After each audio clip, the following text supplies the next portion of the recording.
আসসালামু আলাইকুম। আশা করি ভালো আছেন সবাই। স্বৈরাচারী শেখ হাসিনা পতনের পরে ৪ মাস গত হয়েছে।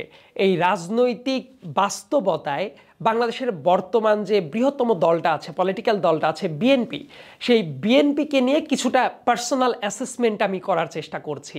এই জায়গায় ইতিবাচক আলোচনাটা যেমন থাকবে, একই সাথে তাদের বিভিন্ন কর্মীদের দ্বারা যেসব কাজ হচ্ছে, নেতিবাচক যেসব কাজ হচ্ছে, সেই ব্যাপারটাও আমার আলোচনায় থাকবে। সো অ্যাজ এ হোল আমি পুরো ব্যাপারটাকে বিশ্লেষণ করার চেষ্টা করছি এবং অবশ্যই এই পুরো ব্যাপারটা আমার নিজস্ব দৃষ্টিভঙ্গি এবং আমার নিজস্ব অ্যাসেসমেন্টের পর ভিত্তি করেই আমি করব। একেবারে এক লাইনে যদি চলে আসি, কেন্দ্রীয়ভাবে বিএনপির কাজটা ভালো হচ্ছে, তাদের জেনুইন ইন্টেনশন যেটা আছে ভালো কাজ করার সেটা দেখা যাচ্ছে, কিন্তু তাদের রুট লেভেলের নেতাকর্মীদের আচার আচরণে সেই ভালো কাজের ইন্টেনশন যেটা, সেটা এখন পর্যন্ত প্রতিফলিত হচ্ছে না। আমি একটু ব্যাখ্যা করে বলার চেষ্টা করব কেন আমার কাছে এই ধারণাটা মনে হচ্ছে।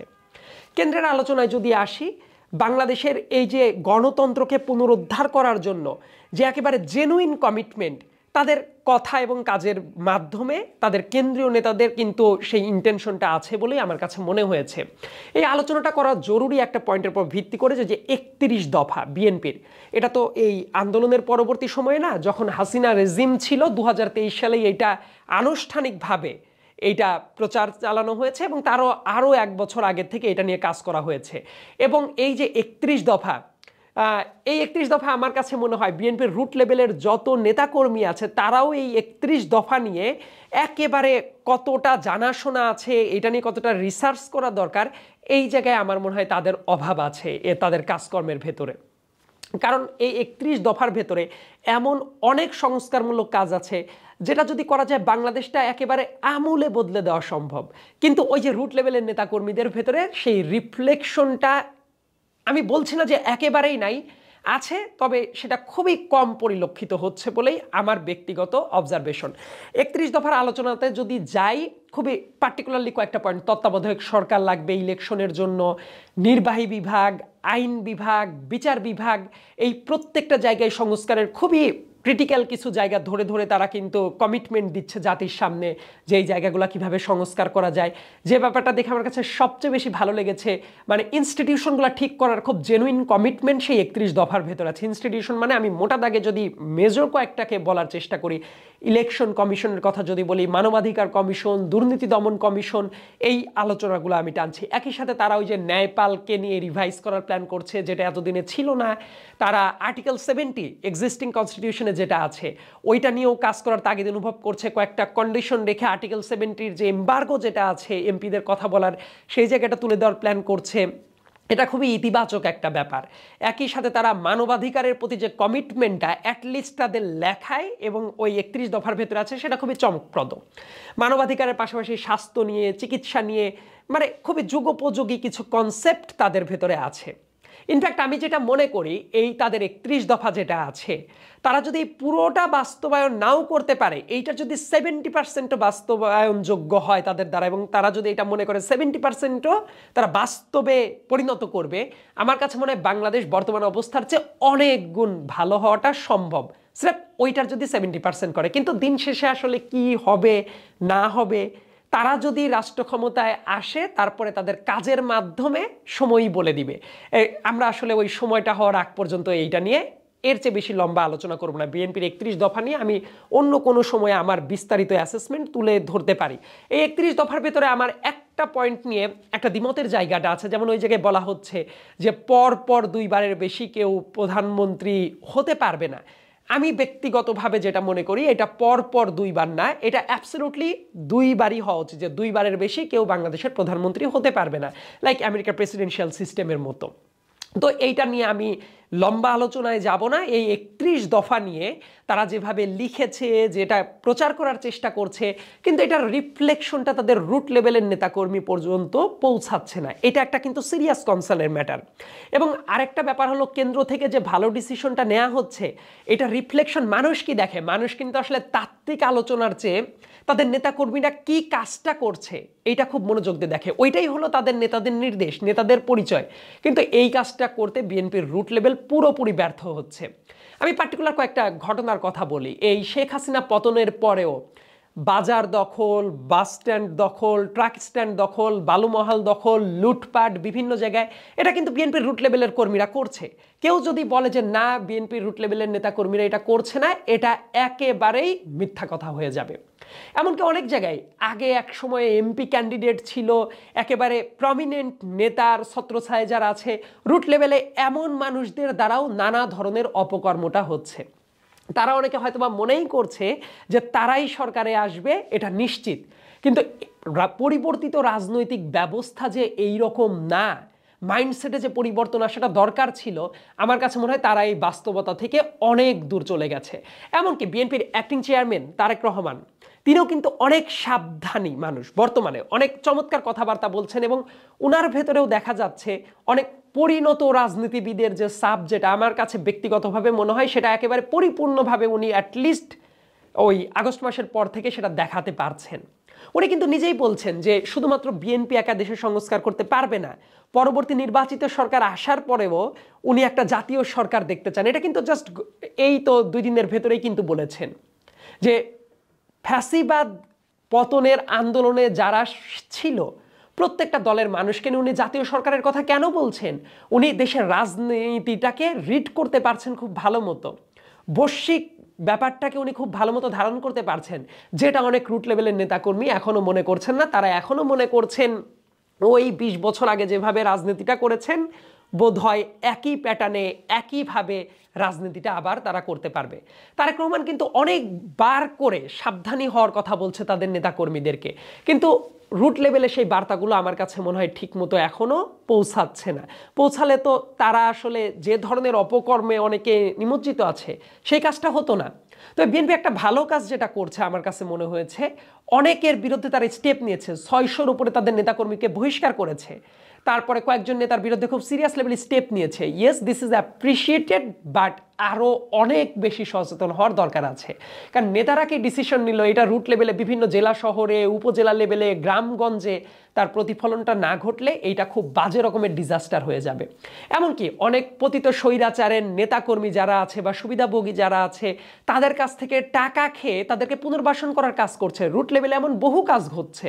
তাহলে যে মানুষগুলো আন্দোলনের স্পিরিটটাকে ধারণ করে, সাধারণ যে মানুষগুলো ছিল, ফ্যাসিবাদে দম বন্ধ হয়ে মরার মতো অবস্থা ছিল যাদের, তাদের কাছে কি বার্তাটা বিএনপি দিচ্ছে, এটা কিন্তু খুব গুরুত্বপূর্ণ ব্যাপার। এবং আমি আর একটা ব্যাপার খুবই ব্যক্তিগতভাবে অনুধাবন করি, সামনের দিনের রাজনীতিটা খুব কঠিন হয়ে যাবে, খুবই কঠিন হয়ে যাবে। বেসিক্যালি টিপিক্যাল পলিটিশিয়ান যারা আছে, কারণ মানুষ একটা সময় কথা বলতো না, কিন্তু মানুষ কিন্তু এখন কথা বলতে শিখে গেছে। তার মানে কে কি অপকর্ম করবে মানুষ কিন্তু চোখে আঙ্গুল দিয়ে দেখিয়ে দিয়ে জবাব নেওয়ার মতো পজিশনে চলে যাবে। আরেকটা গুরুত্বপূর্ণ ব্যাপার হলো, এই যে বিএনপির রুট লেভেলের নেতাকর্মীরা যদি এই বিশৃঙ্খল অবস্থার ভেতরেই থাকে, তাহলে প্রবলেমটা যেটা হবে, এই মুহূর্তে কোনো না কোনো ক্যাপাসিটি যদি টিকেও থাকে, 5 বছর পরে একটা বড়সড় চ্যালেঞ্জের মুখে পড়বে। কারণ ট্রেডিশনালি উপমহাদেশের রাজনীতি কিন্তু অ্যান্টি ইনকামবেন্সির দিকে যায়, মানুষ কিন্তু অ্যান্টি ইনকামবেন্সিকেই সামনে আনতে চায়। সো পরিবর্তিত ওই ব্যবস্থায় বিএনপি যদি তাদের রাজনৈতিক আদর্শটাকে একেবারে ঢেলে না সাজাতে পারে, তাহলে কিন্তু এই 5 বছর পরে আওয়ামী লীগ নিজের নামে না হোক, শেখ হাসিনা নিজের নামে না হোক, কিন্তু ওই আওয়ামী স্ট্রাকচারটা কিন্তু ব্যাক করার একটা বড় সুযোগ পাবে, যেটা শুধু বিএনপির জন্য না, জামাতের জন্য না, এন্টায়ার দেশের জন্য একটা বাজে পরিণতি চলে আসবে। এবং আরেকটা গুরুত্বপূর্ণ ব্যাপার হলো, জেনারেশন গ্যাপ একটা ঘটছে। মানে এই সময়ের তরুণরা কি চাচ্ছে, তাদের এক্সপেকটেশনটা কি, এই গণ অভ্যুত্থানের পরবর্তী সময়ে প্রত্যেকের কিন্তু একটা রাজনৈতিক অ্যাসপিরেশন তৈরি হয়েছে।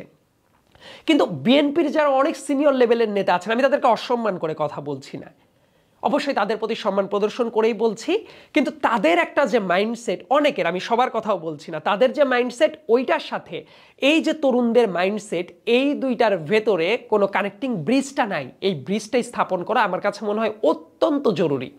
কারণ অনেকের কথাবার্তার ভেতরে যেটা মনে হচ্ছে, গণ অভ্যুত্থানের পরবর্তী সময়ে যে পরিবর্তিত রাজনৈতিক প্রেক্ষাপট, সেটার সাথে তাদের মাইন্ডসেট খুব একটা পরিবর্তিত হয়নি।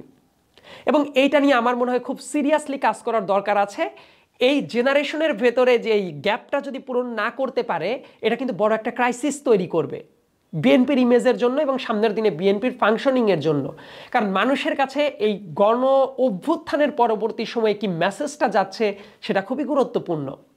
এবং প্রত্যেকটা জেনারেশনের চিন্তা ভাবনার ফারাক থাকে। একটা ব্যাপার মনে রাখাটা জরুরি যে এই জেনজি জেনারেশন যারা আছে বা তার ওপরের যারা আছে, ইনফ্যাক্ট 18 থেকে 35 বছর বয়সী যারা আছে, তারা কিন্তু ইলেকশনে পার্টিসিপেট করতে পারে নাই আগে। কাজেই এই জেনারেশনের মনস্তাত্ত্বিক দিকটা কি, এইটা বোঝার জন্য সিনিয়র নেতাদের ভেতরে একটা ব্রিজ স্থাপন করা উচিত, যাতে একটা পলিটিক্যাল দলের বিভিন্ন ডাইমেনশনের মাইন্ডসেট নিয়ে তো কাজ করা উচিত। আমার কাছে মনে হয়েছে এই জেনারেশনের ভেতরে একটা গ্যাপ আছে এবং তার ভেতরে কোনো কানেক্টিং ব্রিজ নাই। মানে তরুণরা কিভাবে চিন্তা করছে সেটা অ্যাসেস করাটা খুব বেশি মাত্রায় জরুরি, এবং এটা না করলে যত লেট হবে কানেক্টিং ব্রিজগুলো তৈরি করতে, ততই কিন্তু মানুষের কাছে ভুল মেসেজ ক্রমাগত যেতেই থাকবে। আরেকটা ব্যাপার আমার কাছে মনে হয় যে বিএনপি 2001 থেকে 6 সালের সময়গুলোতে কূটনীতির ক্ষেত্রে কিছু জায়গায় খুব সিরিয়াসলি ফেইল করেছিল, এবং একটা পার্টিকুলার ইস্যু যেটা ওই যে চায়না কেন্দ্রিক যে ইস্যুটা, তাইওয়ানকে কেন্দ্র করে যেটা হয়েছিল, সেটার জন্য বিএনপিকে কিন্তু অনেক বড় একটা প্রাইজ দিতে হয়েছে। কিন্তু ওই জায়গাগুলো কিভাবে কাভার করতে হবে এইটা নিয়ে খুব জেনুইন এক্সপার্ট যারা আছে তাদেরকে নিয়ে কাজ করানো হচ্ছে কিনা, এই ব্যাপারটা আমি এখনো নিশ্চিত না। আমার কাছে মনে হয় সেই কাজটা শুরু হয়েছে, কিন্তু কিভাবে হোলসাম প্যাকেজে কাজটা করা যায় এটা ভাবা দরকার। কারণ আমাদের রাজনৈতিক বাস্তবতায় আমাদের দেশের 3 সাইডে যেহেতু ভারতের মতো একটা দেশ আছে, সেটার সাথে নেগোসিয়েশন কিভাবে চলবে এইটাকে বোঝার জন্য আমাদের কিন্তু ইউএসএ এবং ওয়েস্টের সাথে সম্পর্কটা কি হবে, চায়নার সাথে সম্পর্কটা কি হবে, এইটা কিভাবে ধরে রাখা যায়, এই মেকানিজমটা ঠিক করাটা অত্যন্ত জরুরি। তাহলে ওই কূটনৈতিক ব্যর্থতা কিন্তু খুব বড় ধরনের পলিটিক্যাল প্রাইজ দেওয়ার একটা কারণ তৈরি করে ফেলে। সো এই জায়গাটা আমার মনে হয় এখন থেকেই পারফেক্টলি এক্সপার্টদের নিয়ে ডিল করানোটা উচিত। অর্থনৈতিক ক্ষেত্রে সংস্কারের ব্যাপারে বিএনপি আমার কাছে মনে হচ্ছে খুবই মনোযোগী, এটা একটা পজিটিভ দিক। তাদের ওই 31 দফার ভেতরে খুব জেনুইন ইন্টেনশনটা আছে, এবং তাদের কাজকর্মের ভেতরে কিছু পলিসিগত দিক যেটা আমি জেনেছি সেটা যথেষ্ট পরিমাণ ভালো বলেই আমার কাছে মনে হয়েছে। আর এইগুলার পাশাপাশি আমার কাছে মনে হয় যে আরও কিছু ছোটোখাটো ব্যাপার স্যাপার আছে যেগুলো নিয়ে ক্রমাগত কথা বলার জায়গাটা আছে, সেটা নিয়ে কন্টিনিউয়াসলি কথা বলাই যায়। এটা আমি একটা ভিডিওর ভেতরেই আসলে সব কিছু যে আলোচনা করা যাবে ব্যাপারটা আমার কাছে এমনটা মনে হয় না। আমার কাছে মনে হয় যে সেটা লম্বা টাইম ধরে বিভিন্ন ইস্যু ধরে ধরে কথা বলাটার জায়গা আছে।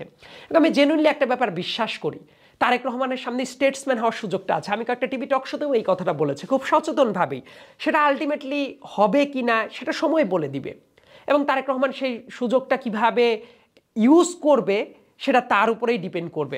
আমার কাছে যেটা মনে হয়, এই স্বাধীন বাংলাদেশে প্রথম স্টেটসম্যান হওয়ার একটা সুবর্ণ সুযোগ এসেছিল শেখ মুজিবের উপরে, কিন্তু শেখ মুজিব সেই সুযোগটা না নিয়ে খুব বাজেভাবে এক্সপ্লয়েট করে এই বাংলাদেশের প্রথম স্বৈরাচার হয়ে গেলেন। তাজউদ্দিন আহমেদ খুবই শ্রদ্ধার একজন মানুষ, তাজউদ্দিন আহমেদও স্টেটসম্যান হওয়ার মতো তার যোগ্যতাটা ছিল, কিন্তু সবসময় উনি শেখ মুজিবের দ্বারা ওভারশ্যাডোড ছিলেন, এবং শেখ মুজিব তো তাকে স্পট থেকেই সরিয়েই দিয়েছে।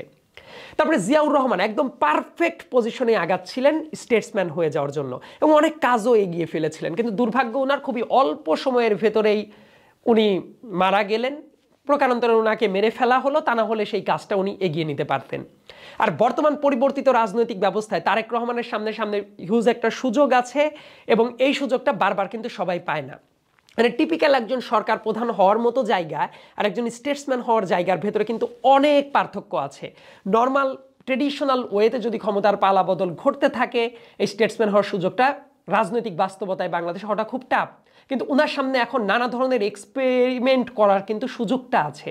অনেক জঞ্জাল ছেটে ফেলে একেবারে নতুনভাবে ঢেলে সাজানোর সুযোগটা আছে। সেটা সময় বলে দিবে যে উনি স্টেটসম্যান হওয়ার দিকে আগাতে পারবেন কিনা, সেটা সময়ের পরই আমরা ছেড়ে দেই। আরও অনেক ব্যাপার নিয়ে আলোচনা করা যায়, সেই ব্যাপারগুলো নিয়ে আমরা পরেও আলোচনা করতে পারবো। আর ইন্টারন্যাশনাল কোনো অডিয়েন্স যদি থাকে তাদের জন্য আমি এই পুরা কন্টেন্টটাকে আমি ইংলিশে একটু বুলেট পয়েন্ট করে দিব। For better understanding of the non-Bengali community audience, if any, I will summarize the whole content into few bullet points in English. After past 4 months of the fallen autocratic regime, if we need to assess the mindset of the BNP, I can see positive approach as well as negative approach from 2 different point of view. Number 1, very positive and genuine commitment towards vibrant democracy has been observed from the center of the party man. That means the policymaker of BNP are trying really hard to upgrade the standard of their politics. Number two, the outcome of such policy making is yet to be reflected in the mindset of root level party men. Still, they feel like to conduct their political affairs in the same age-old pattern in a very dirty political way. So this is a matter of grave concern for Bangladesh Nationalist Party. এই তো ইতিবাচক এবং নেতিবাচক দুইটা অংশ মিলেই বিএনপিকে একটু বিশ্লেষণ করার চেষ্টা করলাম যে 4 মাস পরে তাদের পজিশনটা কেমন যাচ্ছে। আমার কাছে মনে হয় যদি সুন্দর একটা বাংলাদেশ আমরা পেতে চাই, প্রত্যেকটা রাজনৈতিক দলেরই ইতিবাচক এবং নেতিবাচক দিক বিশ্লেষণ করে সামনের দিকে আগানো দরকার, যার মাধ্যমে একটা জেনুইনলি সুন্দর বাংলাদেশ সবাই পেতে পারে। ধন্যবাদ সবাইকে।